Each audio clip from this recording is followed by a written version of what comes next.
There is a question that sits in the very heart of the human experience, a quiet hum beneath the noise of our lives. A question that has been whispered for millennia by thinkers in candlelit rooms and dreamers staring at the stars. What is real? In 1999, a film took this ancient question and wrapped it in black leather, dark sunglasses, and slow motion. On the surface, The Matrix was a revolution in action cinema, but its true revolution was one of ideas. It wasn't just a movie, it was a mirror, a sermon delivered in code, a warning about a future that might already be here. And for over 2 decades, we have been willingly falling into its depths, trying to decipher its meaning. Because the prison it described wasn't made of steel and concrete, it was built from perception itself. This is a world built on questions, on doubt, fate, and the fragile line between them. A world where nothing is certain, except the choice you must make. Red pill or blue. The foundation of the Matrix is an idea so old. Its first telling was by firelight in ancient Greece.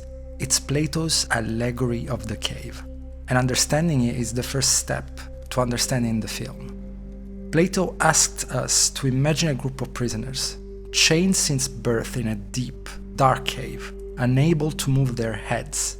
All they can see is the wall in front of them. Behind them, a fire burns, and between the fire and the prisoners, there is a walkway where people pass, carrying statues and objects. These objects cast flickering shadows on the wall. For the prisoners, these shadows are not imitations. They are the only reality they have ever known. Now, imagine one prisoner is set free. He is forced to turn and see the fire, the objects. The light is painful, confusing. He is then dragged out of the cave into the world above. The sunlight is blinding, an agony to his unaccustomed eyes. But as they adjust, he sees true reality. Trees, stars, the sun itself. He understands that the shadows were merely faint copies of this true world. This is the torment and the triumph of enlightenment. The film doesn't just borrow this idea, it reconstructs it in circuits and code. The Matrix is the cave, a neural interactive simulation that has imprisoned humanity, a world of shadows so convincing that no one suspects it is a prison. The sleeping billions, their bodies in pods, are the prisoners, and Neo is the one set free. Morpheus is the philosopher who unchains him, and what is the first thing Neo experiences in the real world? Pain. His eyes hurt. Why? Because you've never used them before. He has been blinded by the light of the truth. The allegory is tragically completed when the freed prisoner must return to the cave. Plato argued the others would not believe him. They would call him insane. They might even try to kill him for threatening their reality. We see this perfectly in the character of Cypher. He has seen the truth, but he found it too harsh, too cold. He makes a deal to be reinserted into the cave, to forget the truth in exchange for the comfort of the shadow play, for the taste of a steak that he knows isn't real. He is the prisoner who demands to be put back in his chains. But what if the prison wasn't just a neutral space? What if the illusion was an act of aggression, a grand lie fed to you by a hostile and malicious power? Centuries before cinema, the philosopher René Descartes locked himself away and tortured himself with this very thought. Descartes wanted to build a system of knowledge on a foundation of absolute certainty. To do this, he began what he called the method of doubt. He decided to doubt everything he believed, to see if anything remained. He could doubt his memories, he could doubt what he was seeing, he could even doubt that he had a body. He took it one step further with a thought experiment. The evil demon. He imagined that a supremely powerful and malignant being was dedicating all its energy to deceiving him. This demon could be projecting all his sensory experiences directly into his mind. The feeling of the chair he sat on, the sight of the paper he wrote on, all of it could be an elaborate fiction. Since he could not prove that this demon didn't exist, he concluded he could not truly trust his senses. In the Matrix, this demon is not a hypothetical. It is the machines, the AI that defeated humanity and turned them into batteries. They are the literal manifestation of Descartes' evil demon, creating a seamless illusion to keep their power source docile. The agents are the demon's enforcers, programs designed to hunt down and eliminate any flaw, any person who begins to question the deception. Yet, Descartes found one single unshakable truth in a sea of doubt. Even if a demon was deceiving him, there had to be an I that was being deceived. The act of doubting proved the existence of a doubter. His famous conclusion, cogito ergo sum, I think, therefore I am. This is the most terrifying and fundamental rule of the Matrix. The world is a fiction, but your mind is real. And because your mind believes it, the consequences are real. The pain is real. Death is real. The demon's lie has power over the physical body. Now let's talk about something seen in the movie. There is a book we see early in the film, a prop, hidden in plain sight. Neo pulls a disc from a hollowed-out copy of Simulacra and Simulation by the French philosopher Jean Baudrillard. This is not an accident. It is the film's most direct philosophical citation. Baudrillard argued that modern society is so saturated with copies, symbols, and media that we have lost the ability to distinguish between reality and simulation. He described these processing stages with an image. First, the image is a reflection of reality. Then it masks and distorts reality. Then it masks the absence of a basic reality.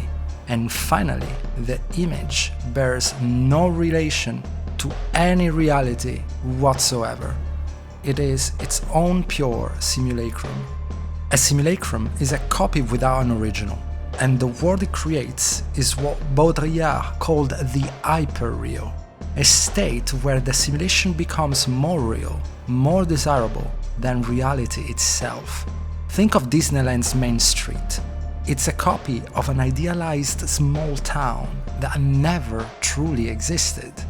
Yet it feels more authentic to us than a real one. This is hyperreality. The Matrix is the ultimate simulacrum. It is a perfect simulation of the world at the peak of human civilization, a world that was destroyed and no longer exists. It is a copy without an original. When Morpheus frees Neo, he directly quotes Baudrillard, gesturing to the ruined world and saying, "Welcome to the desert of the real." This is the most profound and uncomfortable idea in the film, because the real is a desolate wasteland. The simulation, by contrast, is full of comfort, sensation and flavor. The copy has become superior to the original. Interestingly, Baudrillard himself felt the film missed this point. He argued that we are already in the simulation. There is no red pill to take, no desert of the real to wake up to, because we have already submerged ourselves so deeply in simulacra that there is no outside left. In a way, he believed the film was too optimistic. But if reality is suspect, what can we hold on to? What defines us? The film offers an answer that echoes the school of existentialism. The core tenet of existentialism is existence precedes essence. This means you're not born with a predefined purpose or nature. You are born, you exist, and then, through your actions and choices, you create your own essence. You define yourself. Consider the prophecy of the One. Neo is told he is the savior. But is he? The Oracle, the program designed to investigate the human psyche, never tells him he is the one. She tells him he has the gift, but that he's waiting for something. Your next life, maybe. She puts the responsibility squarely back on him. It is not prophecy that makes him the one. It is his choices. The choice to go back for Morpheus. The choice to face myth. The choice to believe in himself. This is the meaning behind one of Morpheus' most important lines. There's a difference between knowing the path and walking the path. You can be told your destiny all day, but it means nothing until you choose to act. You exist and then you walk. You create your own path. Even Agent Smith, a program, brushes against this. He yearns for something beyond his purpose. He longs to be free of the Matrix, a place he finds disgusting. He is a being of pure code who, through his hatred, begins to desire a self-defined existence beyond his programming. He is a dark mirror of Neo's own journey of self-creation. And so we are left where we began, in front of a choice, red pill or blue pill. It has become a cultural shorthand, a meme that has evolved far beyond the film. But in its original context, it is the ultimate philosophical test. A blue pill is Plato's cave. It is the comfort of the shadows, the blissful ignorance of the prisoners who refuses to see the light. A red pill is Descartes' method of doubt. It is the terrifying but necessary act of questioning everything you know in the search for a single, unshakable truth. Another blue pill is Baudrillard hyperreality, the acceptance that the delicious fake steak is better than the cold, real gruel. And another red pill is the existentialist mandate, the understanding that truth and purpose are not things you are given, but things you must create through action, through walking your own path, no matter how difficult. The Matrix did more than entertain. It took a syllabus worth of philosophy and made it visceral. It made us feel the weight of these questions in our bones, and it left us with one final unspoken question that hangs in the air after the credits roll. Which pill did we choose today? But these are just my readings of the code. The beauty of the Matrix is that it can be interpreted in so many ways. And what did it mean to you? Let me know your thoughts in the comments below. And in the meantime, thank you very much for watching.